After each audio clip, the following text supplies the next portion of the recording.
নমস্কার। গল্পের ঝুলিতে সকল শ্রোতা বন্ধুদের স্বাগত জানাই। আজ আপনাদের জন্য গল্পের ঝুলিতে রয়েছে কাঞ্চনমালা দেবীর লেখা পরিবর্তন। গল্পটি ভালো লাগলে একটা লাইক এবং কমেন্ট করে জানানোর অনুরোধ রইল। আর চ্যানেলে নতুন হয়ে থাকলে আরও গল্প শোনার জন্য চ্যানেলটি সাবস্ক্রাইব করতে কিন্তু ভুলবেন না। তাহলে চলুন শুনে নেওয়া যাক আজকের গল্প।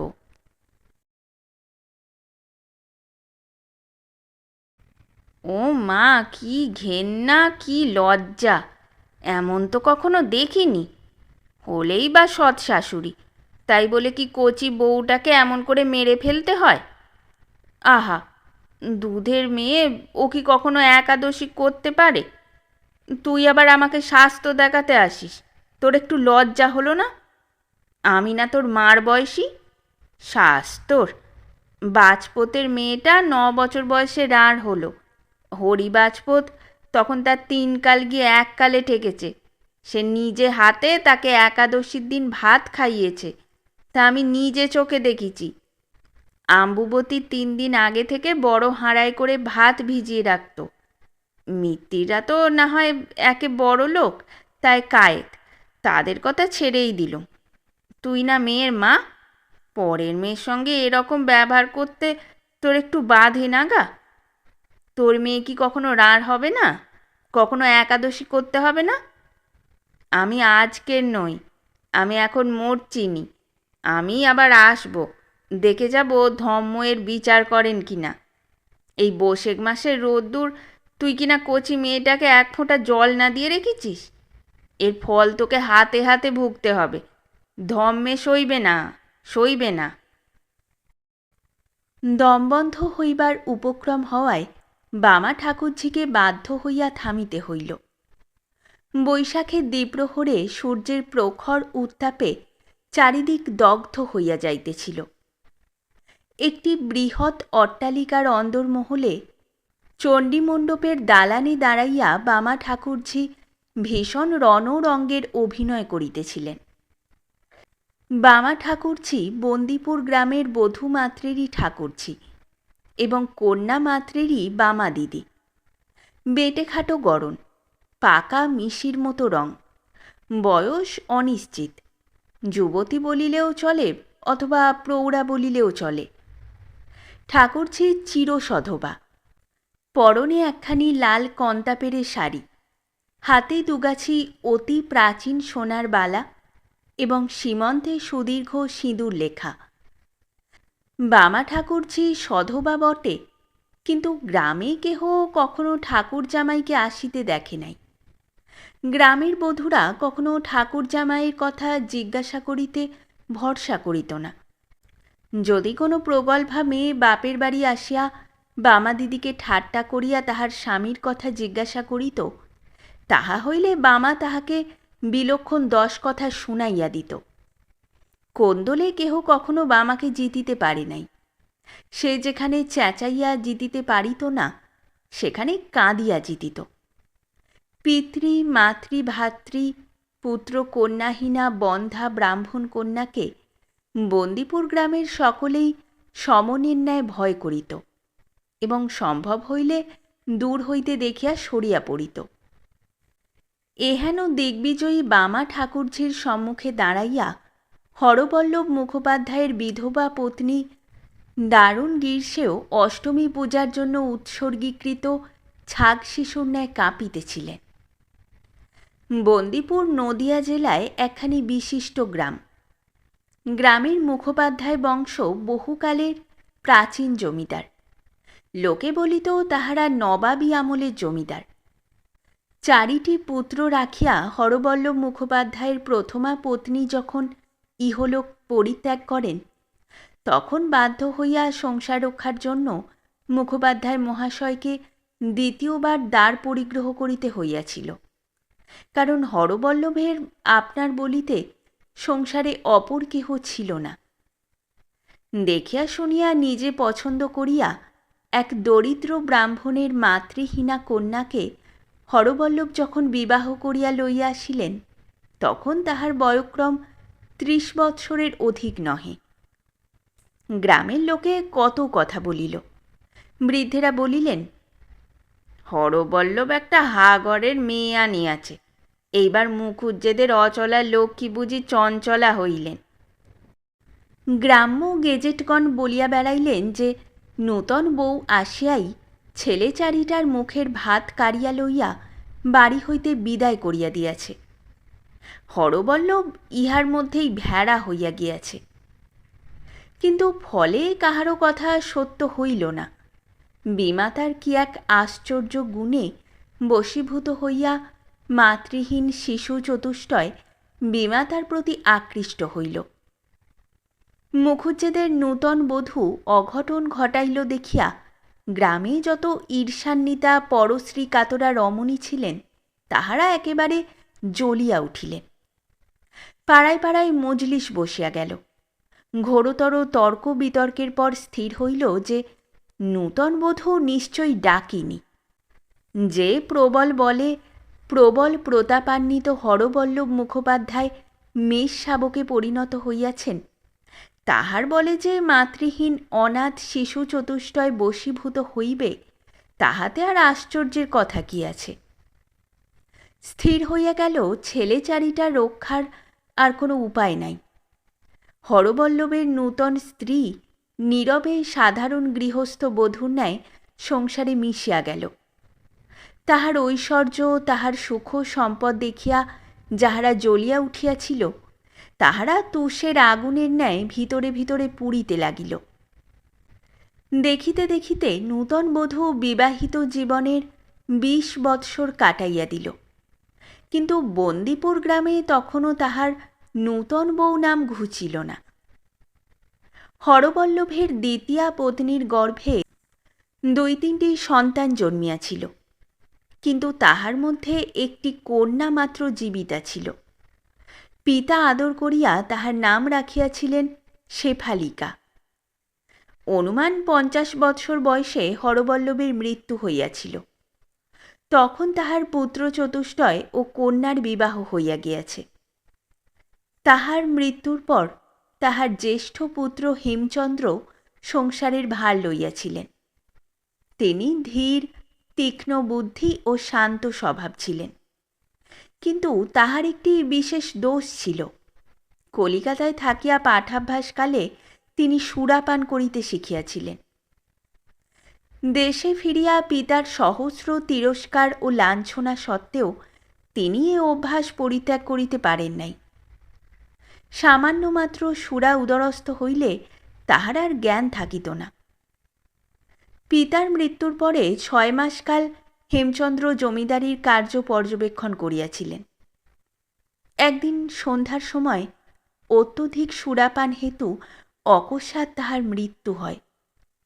১ বৎসরের মধ্যে ২টি শোক পাইয়া হরবল্লভের পত্নী শয্যা গ্রহণ করিলেন। তখন হেমচন্দ্রের পত্নী নয়নমঞ্জরীর বয়ঃক্রম ২২ বৎসরের কিঞ্চিত অধিক হইবে। হরবল্লভের দ্বিতীয় পুত্র পরেশচন্দ্র জন্মাবধি সংসারের প্রতি উদাসীন। তিনি বাল্যকালাবধি সঙ্গীত চর্চায় মনোনিবেশ করিয়াছিলেন। সংসারের বা বিষয় সম্পত্তির ধার ধারিতেন না। তাহার ন্যায় সুন্দর সুপুরুষ সুকণ্ঠ গায়ক দেশে অত্যন্ত বিরল ছিল। তাহার পত্নী নিঃসন্তান বলিয়া মনের দুঃখে কাহারও সহিত মিশিতেন না। তৃতীয় পুত্র নরেশচন্দ্র হরবল্লভ মুখোপাধ্যায়ের পুত্রগণের মধ্যে সর্বাপেক্ষা বুদ্ধিমান এবং বিষয়কর্মে পারদর্শী, কিন্তু কূটবুদ্ধির জন্য পিতার প্রিয়পাত্র হইতে পারেন নাই। তিনি ধনীর গৃহে বিবাহ করিয়াছিলেন এবং তাহার পত্নী নিরুপমা দেবী পিতার ঐশ্বর্যের অহংকারে এবং শ্বশুরের জীবনকালে ২টি পুত্রের জননী হইয়া কাহাকেও গ্রাহ্য করিতেন না। তবে শ্বশুর যতদিন জীবিত ছিলেন ততদিন বাধ্য হইয়া স্বামীর বিমাতাকে মানিয়া চলিতেন। হরবল্লভের চতুর্থ পুত্রের নাম যোগেশচন্দ্র। পিতার মৃত্যুর ১ বৎসর পূর্বে তাহার বিবাহ হইয়াছিল। হেমচন্দ্রের মৃত্যুর পর হরবল্লভের পত্নী প্রায় ২ বৎসরকাল সংসারের কার্য দেখেন নাই। হেমচন্দ্রের পত্নী তখন সবে বিধবা হইয়াছেন। মধ্যমের পত্নী সন্তান কামনায় দেবসেবা লইয়া ব্যস্ত থাকিতেন, সংসারের দিকে চাহিয়াও দেখিতেন না। কাজে কাজেই বাধ্য হইয়া সেজ বউকে সংসারের ভার লইতে হইল। কর্তৃত্ব বড় মধুর, যাহারা একবার ক্ষমতা হাতে পাইয়াছেন তাহারা প্রায়ই তাহা ছাড়িতে পারেন না। বিশেষত একবার গৃহিণী হইয়া পুনরায় ঘোমটার আড়ালে নববধূ সাজিতে পারা যায় না। সেজ বউ তো মানুষ বটে, তাহার তো রক্তমাংসের দেহ, সেও পারিল না। হেমচন্দ্রের মৃত্যুর 2 বৎসর পরে শেফালিকা প্রসব করিতে পিত্রালয়ে আসিল। তখন হরবল্লভের পত্নী তাহাকে লইয়া ব্যস্ত হইয়া পড়িলেন। 6 মাসের পুত্র লইয়া কন্যা যখন শ্বশুরালয়ে চলিয়া গেল, তখন কার্যাভাবে হরবল্লভের পত্নী সংসারে মনোনিবেশ করিতে গিয়া দেখিলেন যে তাহার স্থান অপরে অধিকার করিয়াছে। সেজ বউ ছাড়িবার পাত্রী নহেন, তিনি বিনা যুদ্ধে সুচাগ্র পরিমাণ ভূমি ছাড়িয়া দিবেন না প্রতিজ্ঞা করিলেন। তখন হরবল্লভের পত্নী ভাবিয়া দেখিলেন সংসার তো তাহার নহে, তিনি স্বামী পুত্রহীনা। স্বামীর মৃত্যুর সহিত সংসারে সকল সম্পর্ক ঘুচিয়া গিয়াছে। পুত্র ও পুত্রবধূগণ তাহার নহে, তাহার যে আপনার, সে অন্য স্থানে সংসার পাতিয়া বসিয়াছে। তখন তিনি ইহকাল ছাড়িয়া পরকালের কার্যে মনোনিবেশ করিলেন। বিধবা বড় বধূকে আগলাইয়া রাখা ও দেব সেবা করা তাহার জীবনের প্রধান অবলম্বন হইয়া উঠিল। সেজ বউ দেখিল যে শাশুড়ি থাকিতে, বড় বধূ মেজ বধূ থাকিতে তাহার সংসারে কর্ত্রী হইয়া বসা ভালো দেখায় না। তখন সে বড় বধূকে ভাঙাইয়া লইবার জন্য বিশেষ রূপে চেষ্টা করিতে লাগিল। একাদশীর দিন প্রাতঃকালে বড় বধূর মুখে তাম্বুল রাগ দেখিয়া হরবল্লভের পত্নী অত্যন্ত বিস্মিতা হইলেন এবং যৎপরনাস্তি ভর্ৎসনা করিলেন। বড় বউ তখন সেজ বউয়ের নিকট বিশেষ ভরসা পাইয়াছে। শাশুড়ির মুখের উপর কোনো কথা বলিল না বটে, কিন্তু সেজ বউয়ের ঘরে যাইয়া কাঁদিয়া ভাসাইয়া দিল। সেজ বউও কোনো কথা বলিল না বটে, কিন্তু তাহার পর মধ্যাহ্নে রণচণ্ডীরূপে বামা ঠাকুরঝির আবির্ভাব হইল। তুই ভেবেছিস কি যে এর ফল তোকে ভুগতে হবে না? ঘোর কলি হলেও এখনো ধর্ম আছেন, এখনো চন্দ্রসূর্যি উঠছে। এই দুধের মেয়েকে একাদশী করানো তোর কি ভালো হবে ভেবেছিস? তুই কি ভালোর মাথা খাবি নি? যাতনা ক্লেশটা বিধবা আর সহ্য করিতে না পারিয়া কাঁপিতে কাঁপিতে বসিয়া পড়িলেন। এমন সময়ে মেজ বউ পূজার ঘর হইতে বাহির হইয়া জিজ্ঞাসা করিল, হ্যাঁ গা বামা পিসি, তুমি এত করে কাকে বলছো গা? মেজ বউকে দেখিয়াই বামা পিসি রাগে গড়গড় করিয়া বকিতে বকিতে দ্রুত বেগে সেজ বউয়ের ঘরে প্রবেশ করিলেন। মেজ বউকে দেখিয়া বামা পিসির পলায়নের একটু বিশেষ কারণ ছিল। বড় বধূর পিত্রালয় দরুন তাহার সহিত বামা পিসির একটু সম্পর্ক ছিল। একদিন সন্ধ্যার পর বামা পিসি যখন বড় বধূর ঘর হইতে বাহির হইতেছেন, তখন মেজ বউ তাহাকে নারায়ণের শীতলের জন্য কলিকাতা হইতে আনিত 25টি ল্যাংড়া আমের সহিত গ্রেপ্তার করিয়া ফেলিয়াছিল। তদবধি বামা পিসির ন্যায় জাহাবাজ মেয়েও মেজ বধূকে দেখিয়া শিহরিয়া উঠিত। মেজ বউ আসিয়া শাশুড়ির হাত ধরিয়া উঠাইল। দেখিল ঘামে শাশুড়ির সর্বাঙ্গ ভিজিয়া গিয়াছে, আর চোখ দিয়া ঝরঝর করিয়া জল পড়িতেছে। হরবল্লভের স্ত্রী মেজ বউয়ের সাহায্যে শয়নকক্ষে যাইয়া শয্যা গ্রহণ করিলেন। মেজ বউ অনেক সাধ্য সাধনা করিয়াও কোনো কথা জানিতে পারিল না। হতাশ হইয়া যখন ঘর হইতে বাহির হইয়া আসিল, তখন সেজ বউয়ের ঘর হইতে উচ্চ হাস্যধ্বনি উঠিয়া মুখোপাধ্যায়দিগের চক মিলানো দালানে প্রতিধ্বনিত হইতেছিল। মেজ বউ বুঝিল ইহা সেজ বউয়ের বিজয় দন্ধুবির নিনাদ। সন্ধ্যাকালে মেজবউ বিস্মিতা হইয়া দেখিল যে বামা ঠাকুরঝির ভোজনের জন্য রান্নাঘরে বিরাট আয়োজন হইয়াছে। কোনো কথা না বলিয়া মেজবউ ধীরে ধীরে শয়নঘরে প্রবেশ করিয়া অর্গল বন্ধ করিয়া দিল। সংসারে তাহার কোনোই অধিকার ছিল না, কারণ তাহার স্বামী তাহার কোনো কথায় কর্ণপাত করিতেন না। মা, ও মা, ওঠো না মা, তোমার পায়ে পড়ি, ওঠো না মা, বেলা যে 1 প্রহর হতে চলল, ওঠো না মা, তুমি না উঠলে যে ঠাকুর ঘরে যেতে পারছি না। দ্বাদশীর দিন প্রভাতে সিক্ত বস্ত্রে মেজবউ শাশুড়ির শয়নকক্ষের দ্বারে দাঁড়াইয়া ধীরে ধীরে ডাকিতেছে। ছোট বধূ পার্শ্বে দাঁড়াইয়াছে। বৈশাখের বেলা, তখন রৌদ্র বেশ ফুটিয়া উঠিয়াছে। দারুণ উত্তাপে আকাশে সীসার রং ধরিয়াছে। পূজার ঘরের সম্মুখে পুরোহিত আসিয়া আশ্চর্য হইয়া দাঁড়াইয়াছেন। দেখিতেছেন যে শিব মন্দির ও নারায়ণের গৃহ তখনও পরিষ্কৃত হয় নাই। পুরোহিত তাহার জীবনে কখনো এরূপ বিশৃঙ্খলা দেখেন নাই। সেজ বউ ও বড় বউ ব্যস্ত হইয়া সমস্ত অন্দরময় ছুটাছুটি করিয়া বেড়াইতেছে, কিন্তু ঠাকুর ঘরের দিকে চাহিয়াও দেখিতেছে না। এমন সময় একখানা বড় গাড়ি আসিয়া অন্দরের দেউড়িতে দাঁড়াইল। কে যেন নামিয়া আসিয়া করুণ বামা কণ্ঠে ডাকিল, মা। কণ্ঠস্বর শুনিয়া মেজ বউ ছোট বউকে বলিল, ছোট বউ, তুই শিগগিরই নেমে যা, শিউলি এসেছে, তাকে তোর ঘরে নিয়ে যা, আমি ততক্ষণ মাকে বার করছি। তাহার পর দরজায় খুব জোরে ধাক্কা দিয়া জোরে বলিয়া উঠিল, ও মা, শিউলি এসেছে মা, শিগগির দোর খোলো, ওর সামনে আমাদের মুখ আর পুড়িও না। রুদ্ধ দ্বার তথাপিও মুক্ত হইল না। শেফালিকা ননদ সঙ্গে করিয়া দেবরের বিবাহ উপলক্ষে পিত্রালয়ে নিমন্ত্রণ করিতে আসিয়াছিল। তাহার পুত্রটি আসিয়া বাড়িময় মাতামহীকে খুঁজিয়া বেড়াইতেছিল। মাতামহীকে কোথাও না পাইয়া শয়নকক্ষের দ্বারে গিয়া ডাকিতে আরম্ভ করিল, ডিমা, ও ডিমা। মেজ বউ তখন অভিমান ভরে বলিয়া উঠিল, মা, নসু ডাকছে। এমন সময় দেখিতে দেখিতে শেফালিকা উপরে আসিয়া পড়িল। সে মাতার একমাত্র সন্তান। বহুদিন অদর্শনের পর জননীকে দেখিবার জন্য তাহার প্রাণ আকুল হইয়া পড়িয়াছে।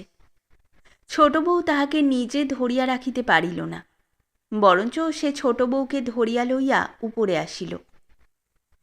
ছোট বউ তখন তাড়াতাড়ি তাহার হাত ছাড়াইয়া কুটুম্বিনীর অভ্যর্থনার জন্য নিচে চলিয়া গেল। শেফালিকা আসিয়া দেখিল যে মাতার শয়নকক্ষের দ্বার রুদ্ধ। দ্বারের পার্শ্বে মেজ বউ অবনত মস্তকে দাঁড়াইয়াছে, আর নসু তাহার ছোট ছোট হাত দুখানি দিয়া দুয়ারে ধাক্কা মারিতেছে ও ডাকিতেছে, ডিমা, ও ডিমা। শেফালিকা থমকিয়া দাঁড়াইল।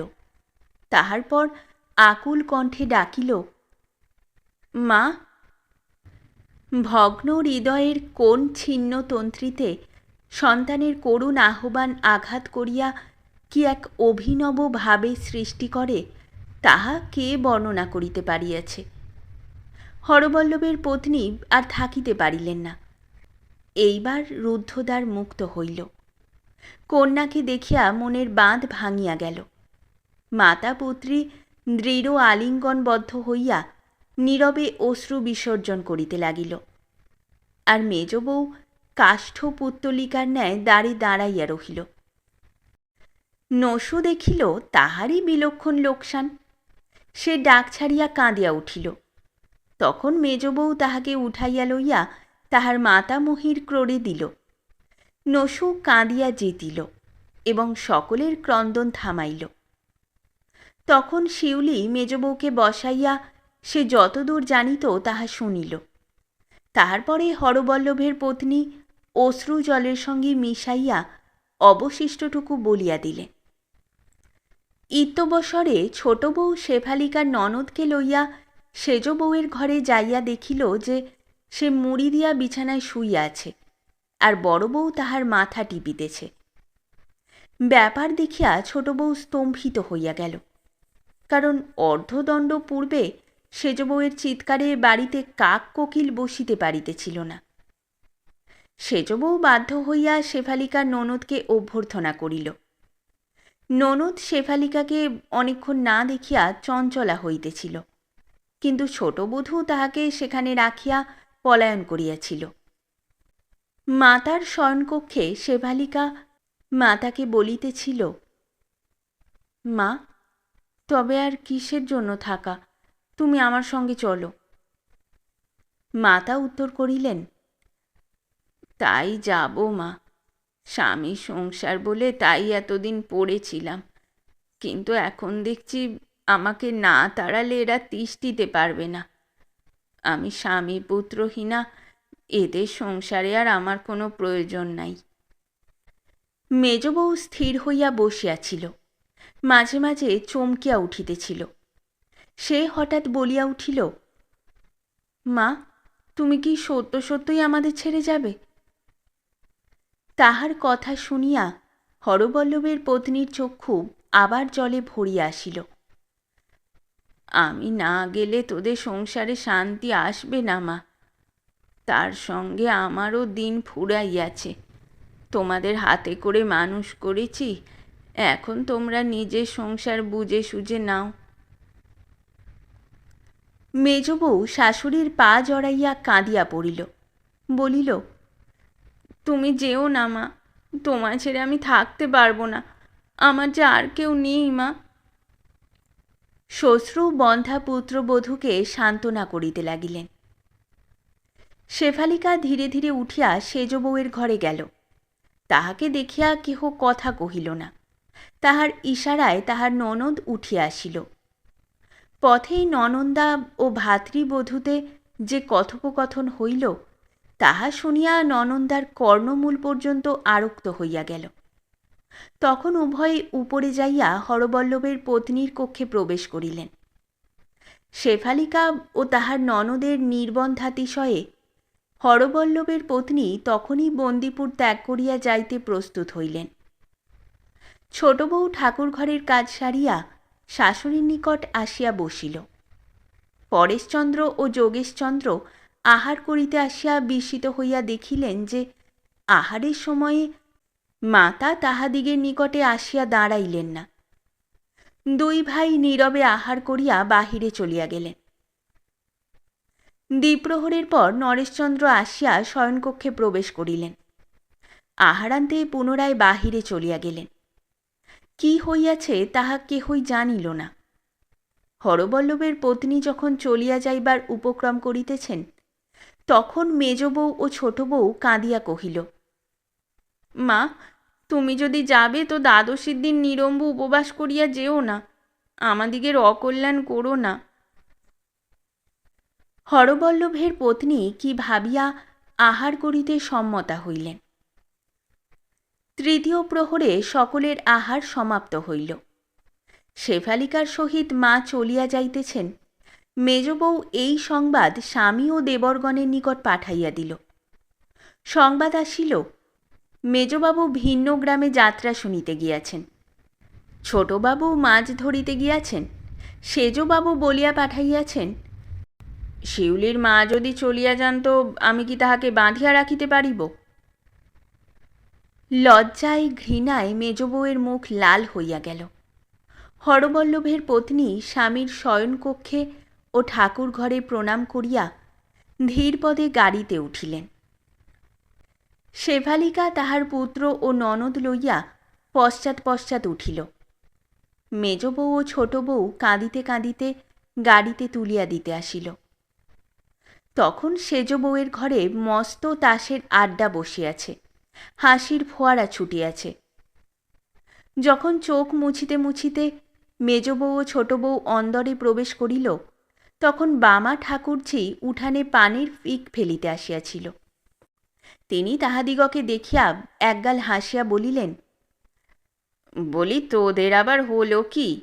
সৎ শাশুড়ি বিদে হলো, ও তো ফোঁড়া গলল, তার জন্যে আবার চোখে নোনা পানি কেন? শরতের শেষ বড়ই মধুর, বড়ই সুন্দর। এই সময়ে বৈদ্যনাথ মধুপুর অঞ্চলে অনেক বাঙালির সমাগম হইয়া থাকে। বৈদ্যনাথে ও মধুপুরে একটি আশ্চর্য জিনিস দেখিতে পাওয়া যায়, তাহা বাঙালি রমণীর স্বাধীনতা। কোনো কোনো শৈলাবাসে বঙ্গদেশীয় মহিলাগণ কিছু কিছু স্বাধীনতা পাইয়া থাকেন বটে, কিন্তু বৈদ্যনাথ বা মধুপুরের নিয়মের সহিত তাহার তুলনাই হইতে পারে না। এই দুই স্থানে আসিয়া বাংলাদেশের অবরোধ প্রথা যেন উঠিয়া যায়, বরঞ্চ পুরুষদিগকে সংকুচিত হইয়া পথ চলিতে হয়। দারোয়া নদীর তীরে মহিলাদিগের বেড়াইবার অতি রমণীয় স্থান। অপরাহ্ন হইয়া আসিয়াছে, এমন সময়ে একটি বর্ষীয়সী বিধবা মহিলা নদী তীরে দাঁড়াইয়া একটি বালককে ডাকিতেছেন। বালক কোনো মতেই উঠিবে না, সে কেবল জল ঘাটিতেছে আর অপরাপর বালক বালিকাগণের সহিত উল্লাসে বালি ছড়াইতেছে। তৃণশয্যায় বসিয়া কতগুলি যুবতী কথাবার্তা কহিতেছিলেন। বালক কোনো মতেই তাহার কথা শুনিল না দেখিয়া বৃদ্ধা নিরুপায় হইয়া তাহাদিগের মধ্যে একজনকে ডাকিয়া কহিলেন, ও শিউলি, দেখ না মা, নসু আমার কথা শোনে না, কেবল জল ঘাঁটছে। অনিচ্ছা সত্ত্বেও বালকের মাতা উঠিয়া আসিল। মাতার কণ্ঠস্বর শুনিবা মাত্র বালক খেলা ছাড়িয়া আসিয়া মাতামহীর ক্রোড়ে আশ্রয় লইল। এমন সময়ে একখানি বড় জুড়ি গাড়ি আসিয়া দারোয়া তীরে দাঁড়াইল। দুইটি সুসজ্জিতা যুবতী ল্যান্ড হইতে অবতরণ করিলেন। বৃদ্ধা একমনে তাহাদিগকে দেখিতেছিলেন। তাহার মনে হইতেছিল যে তাহারা যেন তাহার চিরপরিচিত, অথচ ভরসা করিয়া তাহাদিগের সহিত কথা কহিতে পারিতেছিলেন না। নবাগতাদিগের মধ্যে একজনকে দেখিলে হিন্দু রমণী বলিয়া বোধ হয়, কারণ তাহার সীমন্তে সিঁদুর রেখা এবং প্রকোষ্ঠে সোনার নোয়া দেখা যাইতেছিল। দ্বিতীয়া উভয়ের মধ্যে অধিক সুন্দরী। যেরূপে নয়ন ঝলসিয়া যায়, তাহার সৌন্দর্য সেই জাতীয়। তাহাকে দেখিলে বোধ হয় যে তিনি ইঙ্গবঙ্গ সমাজভোক্তা। মাথায় অ্যালবার্ট সিঁথি, প্রকোষ্ঠে হীরকমণ্ডিত ব্রেসলেট, কোমল চরণদ্বয় গ্লাসি কিডের হাই হিল বুটের মধ্যে বন্দী। পশ্চাৎ হইতে কন্যা ডাকিল, মা। বৃদ্ধার চমক ভাঙিল। তিনি উত্তর দিলেন, যাই। কার্স্টেয়ার্স টাউনের পথে ফিরিতে মাতা কন্যাকে জিজ্ঞাসা করিলেন, হ্যাঁ রে শিউলি, বিবি দুটি দেখিতে বড় বউ ও সেজ বউয়ের মতো না? কন্যা উত্তর করিল, বড় বউ আর সেজ বউই বটে, আমি অনেকক্ষণ চিনেছি, তোমার মনে কষ্ট হবে বলে বলিনি।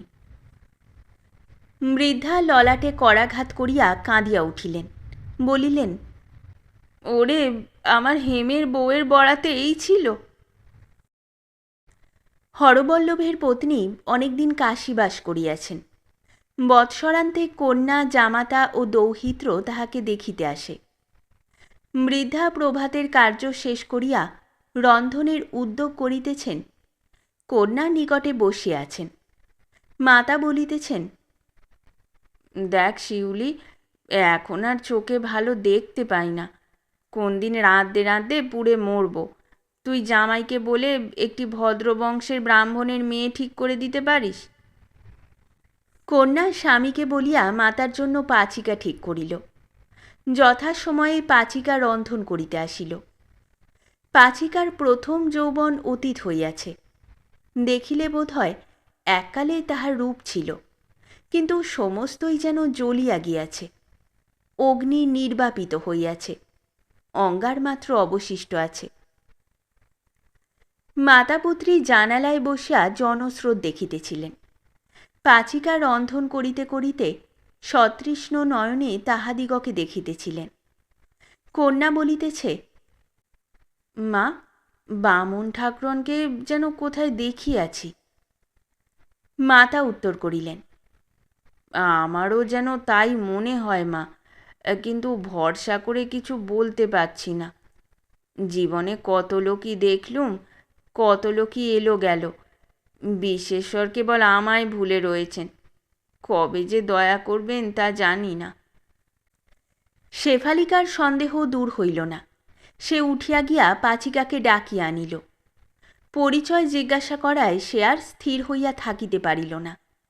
কাঁদিয়া বৃদ্ধার চরণতলে লুটাইয়া পড়িয়া বলিল, মা, আমি তোমারই বড় বউ, মুখ পোড়াইয়া কাশীবাস করিতে আসিয়াছি, আমাকে চরণে ঠাঁই দাও। মাতা ও পুত্রী পতিতার অশ্রুজলের সহিত অশ্রুধারা মিশাইয়া তাহাকে বুকে টানিয়া লইলেন।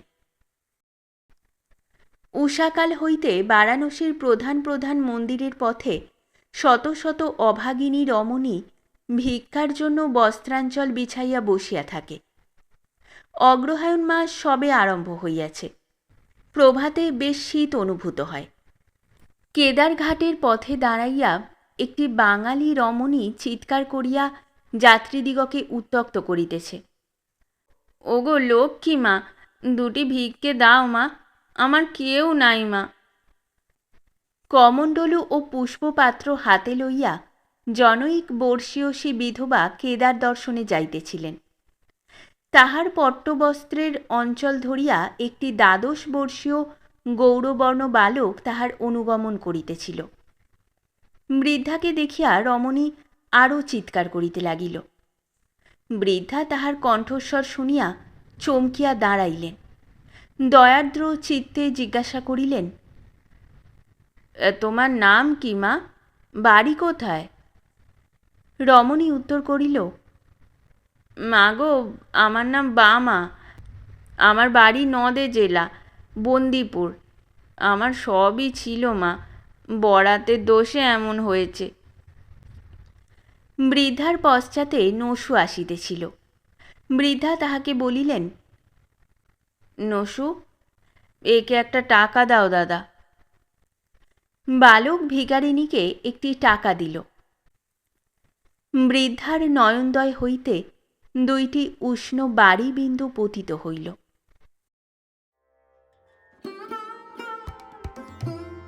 শেষ হলো আমাদের আজকের গল্প। গল্প পাঠে এবং বিভিন্ন চরিত্রে আমি তৃষিতা। গল্পটি ভালো লাগলে লাইক এবং শেয়ার করে দেবেন। আর চ্যানেলে নতুন হয়ে থাকলে আরও গল্প শোনার জন্য চ্যানেলটি সাবস্ক্রাইব করতে কিন্তু ভুলবেন না। খুব তাড়াতাড়ি নতুন একটি গল্প নিয়ে ফিরে আসব। সকলে ভালো থাকুন, শুনতে থাকুন গল্পের ঝুলি।